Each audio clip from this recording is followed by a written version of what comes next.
On today's episode of the 2020 Awards podcast, we're going to be talking with writer, director, editor Stewart Schill about his creative process.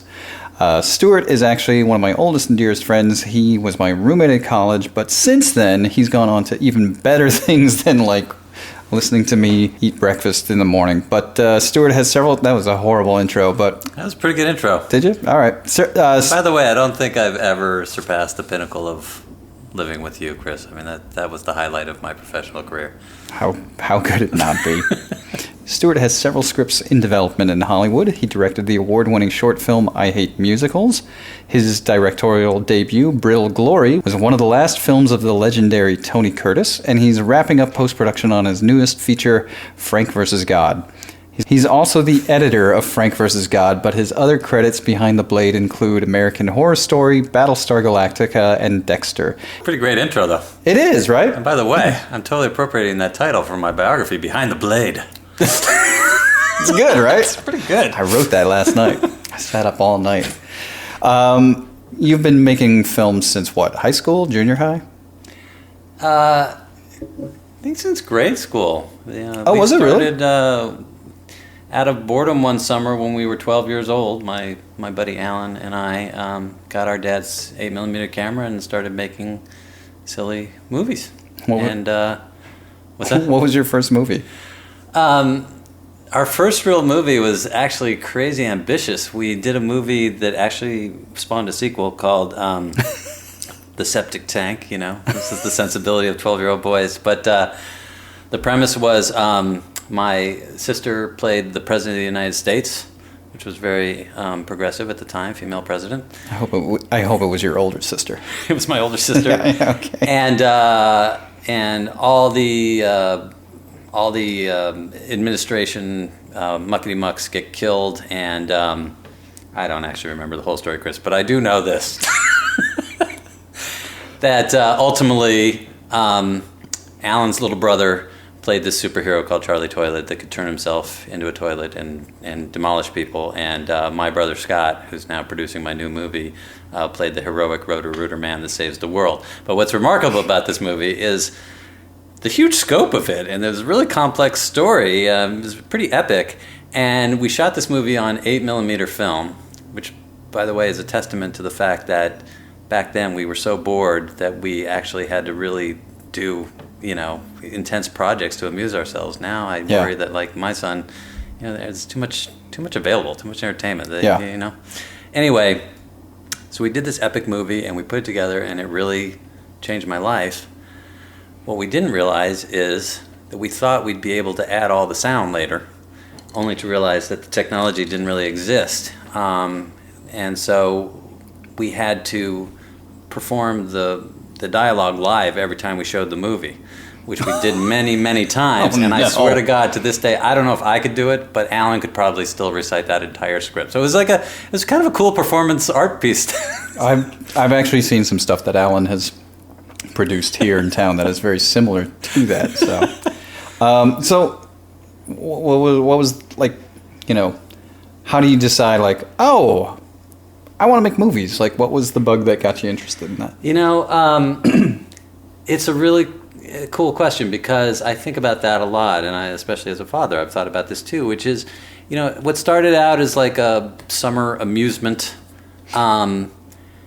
quickly became an obsession. And I don't know if it consciously occurred to me at the time, but there was definitely a switch that got flipped, which is there's a certain point where all of a sudden you're spending all your money on film, and you're just going way beyond the pale to just get the shot or whatever. You get into all these crazy adventures and just do dumb stuff because you have this idea, whatever. And that experience of the thing that you're creating becomes bigger than yourself. You would do anything for the creation. It was a really a life-changing thing. And I think that getting bitten by that creative bug and that creative process, it took me a long time to realize that this is a career or a job or something that you could pursue, practically. But I think, I've always wanted to make, I've probably told you this, but I've always wanted to make a documentary. Actually, if I really wanted to make it, I would have made it. But I love the idea of it, which is you just walked around the street and asked everyone you meet, okay, there's two kinds of people in the world. What are they? And just see how people break the world down, you know, because there's a million ways. But I think people who have had that creative thrill and that creative experience, it's a different way of being in the world. You know what I mean? Yeah. Well, it's funny you even prefaced all that talking about your son. Mm-hmm. And then, you know, you went on to say creating something that's bigger than yourself. And it kind of is. I mean, it's like making a movie is definitely sort of it is like giving birth to something. It is, and sometimes it seems like it's going to kill you, you know? Yeah. But it's the most really, it is like giving birth. I mean, it's such a cliche, but it's totally true. And I remember Alan and I, once, you know, we got way more sophisticated, way more ambitious really fast, and we, you know, our equipment got better, and we started making some pretty heady kind of big movies. And we would get into these adventures where I can't even remember exactly good stories to tell you, but like we were, you know, dodging cops, and we were like, you know, driving all night to get this part to make this thing work or whatever, you know, and those kind of experiences where it's like, you know, you're on the edge of your seat, and, you know, if I don't get this shot or this movie, and this happened on my way over here today, it's like I had to get this DVD burned because it means everything, you know what I mean? It's like that's what makes it worth it, and makes it thrilling and satisfying. And also, you're creating something. And I wanted that for my son. I wanted, you know, I don't know if that is a function of the world today or whatever, but like I knew that when that switch went off in my head, that creative thrill and that sense of giving yourself over to something, I wanted him to have that. And whatever avenue that ended up being. I mean, he ended up sort of having that experience with music. But I think just in general, that's a really great, you know, experience. Yeah. You know, we did another episode where we talked about Annie Hall. I know that Woody Allen is one of your big influences. Who else are your big inspirations? I would say Francis Coppola is up there as a hero and an icon, not only as a filmmaker, but just, you know, I've read a lot of, you know, his writings and you know a lot about him and his process. Talk about going to the edge for your creative process, and just he's so committed to the love of film and cinema, and just doing, you know, going to the extremes of it. I just really respect and admire that. Same with Martin Scorsese. But the one, like if I had to identify the turning point to me, which is kind of a Seattle story. I mean, I grew up on Mercer Island. So I had been making all these like Super 8 films really in a bubble, you know. I didn't connect. I wasn't one of those kids that like saw Star Wars. I mean, a lot of people my age, that was the turning point for them. They saw Star Wars and they wanted to do special effects movies. And, you know, my love of filmmaking never came from watching movies. I wasn't like a huge cinema, you know, film watcher guy. It came from making these movies. Yeah.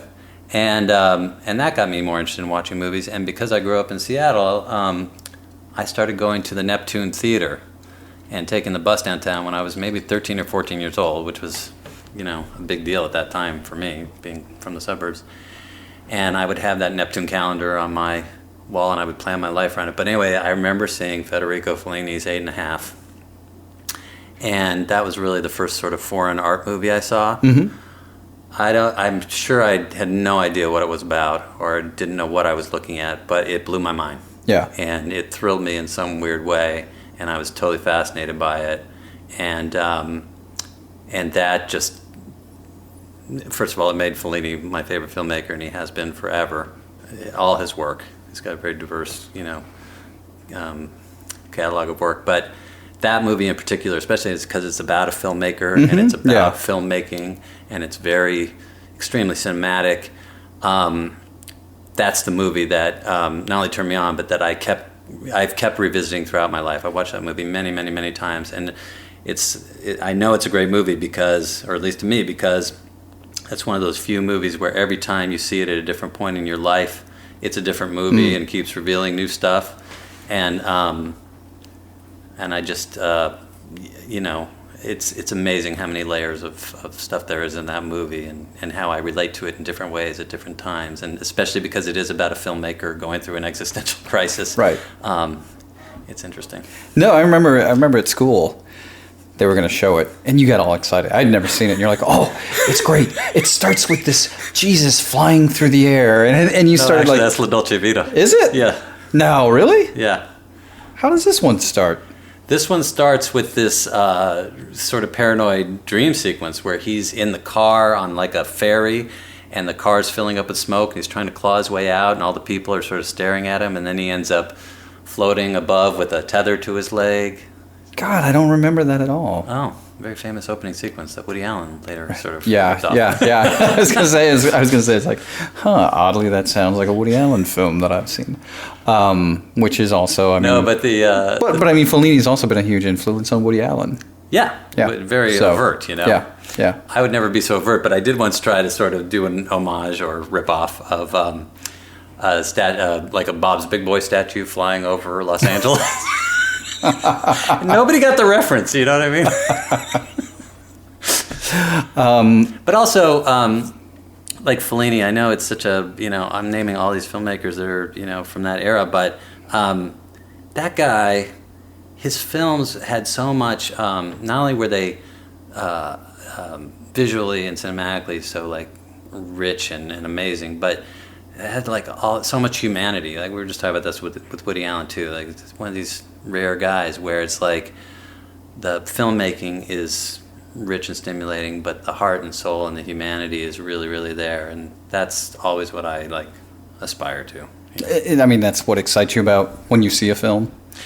Yeah. Yeah. It's a real rare occurrence, and I find I wonder if you feel this way too. Like as I get older and probably more cynical or whatever, but it's harder and harder to impress me with a movie, and I feel like, or maybe I know too much now, whatever, I get more judgmental about movies, or it's harder for me to surrender to a story. Me? So when No, I can't relate to that at all. You have no idea what I'm talking about. You're such an open vessel. Yeah. But when I do see a movie that hits on all those levels, it's just like, I wish I had made it. Like the last one I remember, actually this is really dated. I'm sure I've seen others since then that thrilled me too, but the one I remember just like wandering out of the theater going, if I had made that movie, I could die happy, which was The Eternal Sunshine of the Spotless Mind.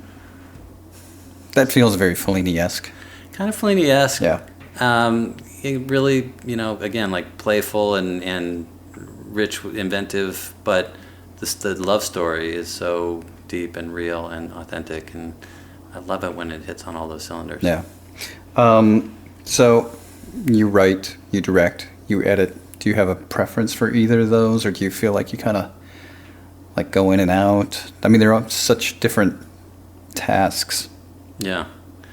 Well, I mean, the reality of the matter is that I primarily do editing for a living, and I have done for most of my career. I mean, I've had moments where I was a professional writer and just doing that exclusively, but primarily it's been editing, and I've had a love-hate relationship with that because I did not set out to be an editor. We were talking about this earlier. Our mentor, Sandy McKendrick, sort of instilled that idea that editing is how you learn how films are made, which I took to heart and I believe, but as we said before, being good at something can be a curse and a blessing. So I love editing. I'm really proud of the editing I've done. I spent a lot of my career sort of feeling aloof from it and kind of not wanting to be an editor and looking at it as my day job that was a necessity. And I remember my Yiddish grandmother, Susie, who you know. Yeah. She would, and she's, been in LA forever. She knows all these film people, and she would always tell me, like, you're so lucky to have this job, to be good at it, to be recognized for it. You should really embrace it. And I was like, and I think I've come around to really appreciating that, and really I've gotten a lot out of it, and I love doing it. But the reality is that, no, if I had my druthers, I never wanted to be a writer or a director. I always wanted to be a filmmaker. Mm-hmm. So like I said, Woody Allen has a dream career. If I could write, direct, a film a year or a film every 2 years, that would be my ideal. Editing is fascinating and creative, and I seem to be temperamentally, suited to it. But it's not ultimately satisfying because at the best, you're serving somebody else's vision. Yeah. And it's kind of a sad reality about editing too. I mean, it's maybe sacrilege to say, and I've said many sacrilegious things about editing without disrespecting it, which is that I was just having this conversation. For some reason, with when you look at a movie in the credits, there's certain below the line credits that are featured. So it's DP, production designer, composer, editor. They all seem to be roughly on par in terms of recognized as artists in their own right. But nobody ever tells a DP, I think you need a little more diffusion there. And nobody really tells the composer, right. I mean, maybe to some extent these things happen, but not, you know what I mean? You need another violin. Yeah. That's the wrong shade of blue. But everyone is pretty comfortable telling the editor, cut here, snap your fingers, you know what I mean? Yeah. So, unfortunately, it's not recognized in the same, or given the same respect. Well, similarly, I think screenwriting is the same. And screenwriting, unfortunately, is kind of the same. Yeah. But not to the same extent. Maybe not. But, and it's funny because I think, the three disciplines that you do, it's to me, those are the three stages of storytelling. You're a storyteller when you do any of those jobs. And yeah, but the difference is, well, maybe a writer for hire is not quite the same case. But when you sit down to write a story or a movie or whatever it is, and you got to create the world from scratch, you are most definitely a creative artist. Mm-hmm. Director's pretty creative, but it's still interpretive, and so is editing, even more so interpretive. You're only working with the material that's there, which can be tremendously creative, but it's not the same as pulling something out of the blue sky. Oh yeah, no, and I'm not implying that at all. But it is the three. I think I always look at it as the three stages of storytelling. Well, actually, I mean that's extremely relevant to where I'm at in the process right now, because I did this low-budget movie that I wrote, directed, and now, by circumstance, I'm in the position of editing, which is really not what I wanted the case to be. Right. Although I wanted to assemble the movie and I wanted to have somebody else finish it for me. It's a very low-budget movie, and I can't afford to hire somebody as good as me. Yeah. But I definitely have had that experience of, this is a cliche that's true too, which is, you make the movie 3 times. Mm-hmm. The movie you write yeah. Is idealized in your mind, and you see exactly who you want in it, delivering the lines exactly the way you want, and all that stuff. And then the realities of production, all that stuff about if you get 70% of what you dream, that's amazing. All that's true. And then Annie Hall was a great example of a movie that you may have shot one movie, but that's not what the movie is. And I'm experiencing that to some extent now too, where so you got to do the final rewrite in the cutting room and sort of find the movie. So yeah, it's interesting, and that's why being a filmmaker is like kind of the ultimate. Like if you really can have it be your signature throughout, even though you got to collaborate, but. Well, yeah, I was going to say, you can have it be yours, but at the same time, it's not something, a painter can sit down and just, it's like, this is what I wanted to do. Yeah. A writer, a novelist can, to some extent, do that as well. But I would like to become a novelist someday. Yeah? When I retire. Yeah. Yeah. I respect people that write books, but also I like the idea that what you write is the finished product, and it can be ideal. Yeah. I always remember working, one of the first films I ever cut, I worked with a director, it was a terrible movie, and I don't know if this guy was a great director, but he said something that really stuck with me, which is, this was I was a young guy cutting my first movie. He was an old jaded guy who didn't give a anymore, or pardon me. But anyway. Wasn't me, was it? No. Have I ever cut any of your films? No, I matched the description. Anyway, he said, people always say that, they always like to idealize or create an image of a director as like a painter, this wild artist who's throwing paint on canvas, and he says that's BS. I equate it much more than a painter with being an architect. It's like you have to be creative, but the building has to stand up. Right. And you have to have all the technical stuff down. Yeah. And I thought that was a pretty good metaphor. Yeah, I think that's true. Well, all of this is a lot of work, and sometimes at the end of a day, you need a nice beer. And I would recommend... so good. I would recommend Hilliard's beer. Brewed and canned here in Seattle's Ballard neighborhood, but drunk everywhere. Visit their tap room Thursday through Sunday. I think we can still catch them. And you can get more info on them at hilliardsbeer.com. And our other sponsor today is Scarecrow Video. I bet you your movie's at Scarecrow. My first one, hopefully. Brittle Glory. You can find Brittle Glory at Scarecrow Video. Scarecrow's... Don't. Scarecrow is one of the largest independent video stores in the country, located in Seattle's beautiful University District, one of the last remaining brick-and-mortar stores featuring DVDs, VHS, Laserdisc, and Blu-ray. For more info, visit scarecrowvideo.com. So, Actually, can I just interject since you brought up that movie? Absolutely. So that was my first feature, which obviously was a huge opportunity, and we've told some stories about that today. The movie was not a success, and that was an eye-opening, sobering, painful experience, right? Like a lot of people make a movie and never make another movie. I mean, I'm really happy to be. What do you attribute that lack of success to? Well, say the distributor. Yeah, I don't blame the distributor. I am sort of a diehard optimist, and I definitely subscribe to the theory. This is an old adage that if you have an amazing screenplay and you toss it out your window on the 405 freeway, it will end up as a movie because everyone is desperate for great material, and all this crap about it's who you know and how you network. Maybe, but the truth is, great material speaks for itself. So, if I had made a great movie, it wouldn't matter who distributed it or what happened or what the circumstances were. So I don't claim to have made a great movie. But it was my first movie. And, you think about like the old studio days or whatever, like if, you didn't have to necessarily hit it out of the park on your first film, you got a chance to develop your craft. Right. That's not the case anymore. Yeah. So like I said, I'm grateful to, have finally gotten another chance to make another movie. I hope I learned something. But what I did realize in retrospect on that movie, because I think the script was good, and the film less so because, and I think this is a lesson I'm still learning, directing is all about tone. And I always remember hearing Barry Levinson say, he considers his job essentially tone police. You work with great collaborators and you let them make all these contributions, but you are the tone police and you make sure that everything fits in the tone of the piece that you're making. Either I didn't understand that or I didn't have the skill to execute that. And looking back, especially because I tend to write weird, complex movies, that's my sensibility.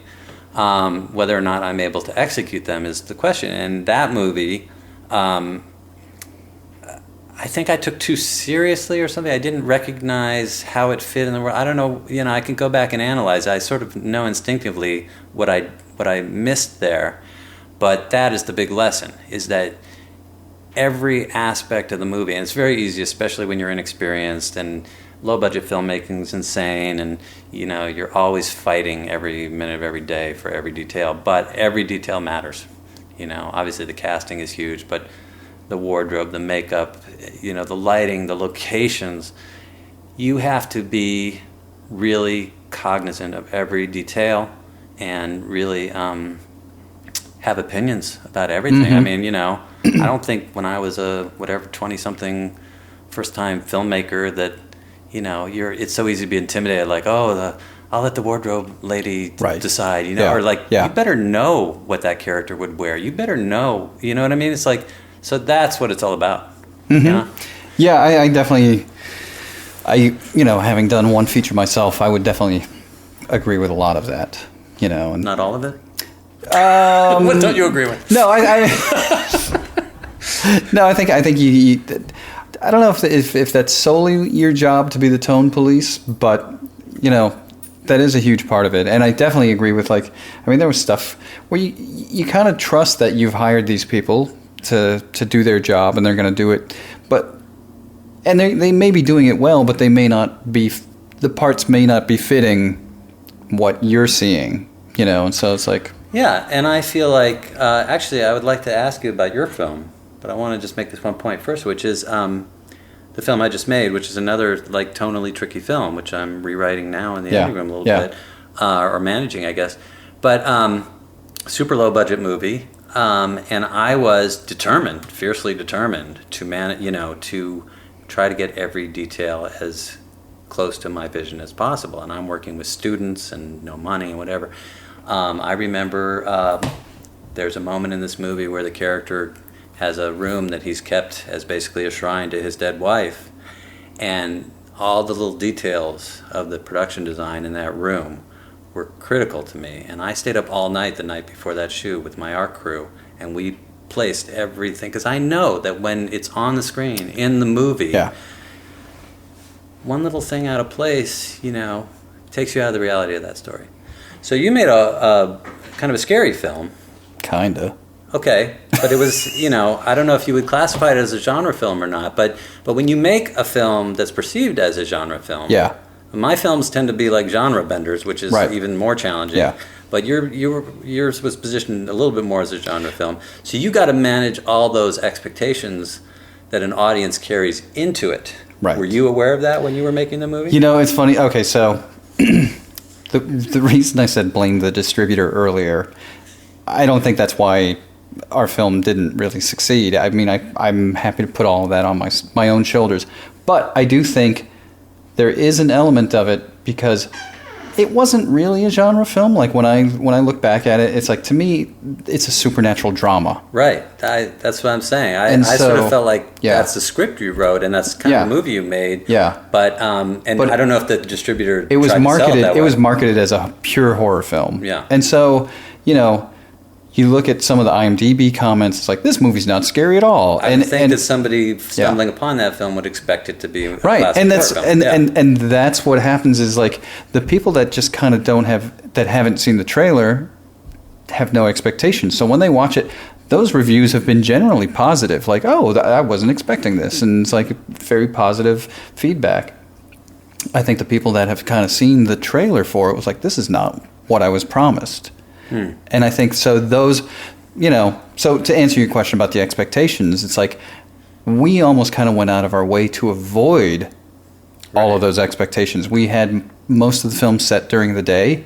I've read comments where people criticize it for being set during the day, and so it's that type of stuff. And so that's definitely one of the things I learned on that is, you kind of have to, like, I don't know. I mean, I don't want to cater to a genre. I think that's... No, but I think it's a great example, and I think you and I have both, had some similar experiences in that, and now that I've had more experience doing it, I've done a little TV too, which is a totally different animal. Yeah. You're not trying to create a world from scratch. Right. But it makes me admire really good filmmakers even more now that I have a deeper appreciation of the job. I think I used to have it in my mind that was just knowing where to put the camera and knowing what to say to the actors or whatever. It's just so much more to it. And you really, the great masters of it, somehow, it's not only just, you always hear this like, well, I've already edited it in my head and I know how this sequence is going to go together, whatever, but like always being able to see the whole movie and how every component and piece and moment fits into that bigger tapestry. That's kind of mind-boggling. It is. Yeah. And I would love to be able to do that someday. Yeah, I can't.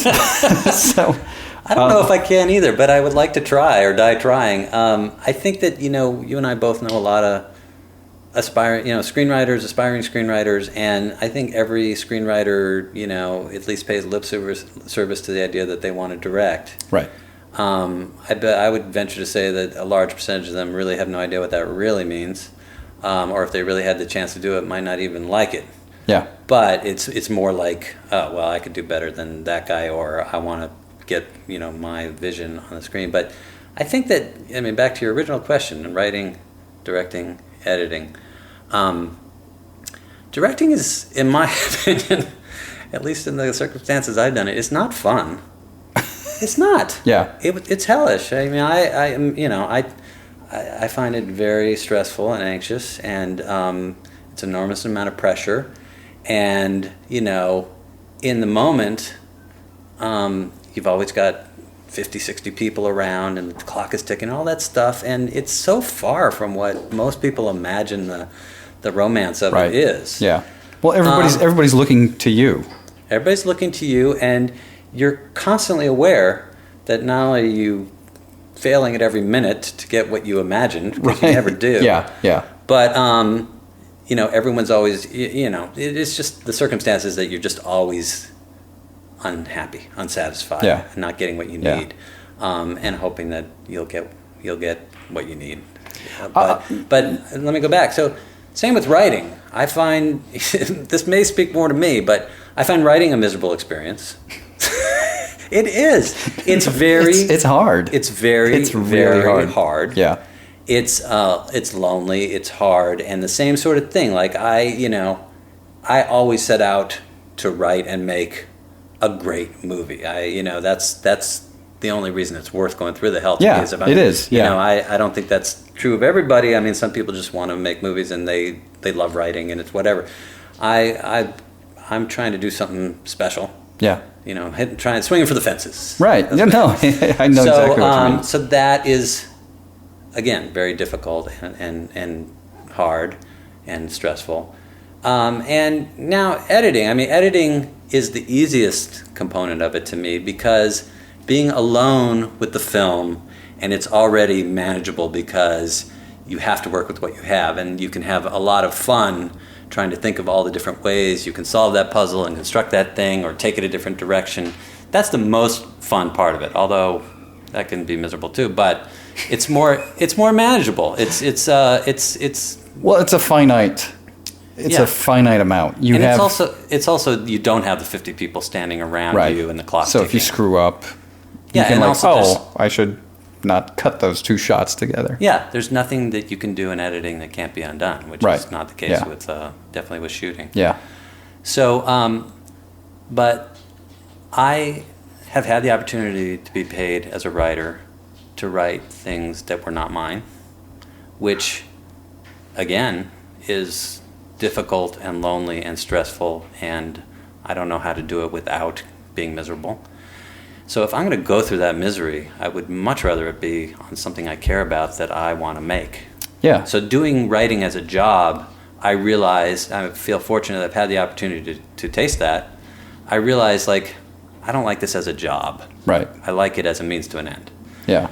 I've directed some television, which is a great experience, but it's the same sort of thing. It's like, it's really tough and it's really stressful, and it's still like making a little movie, but it's not your movie. And ultimately, like, I'm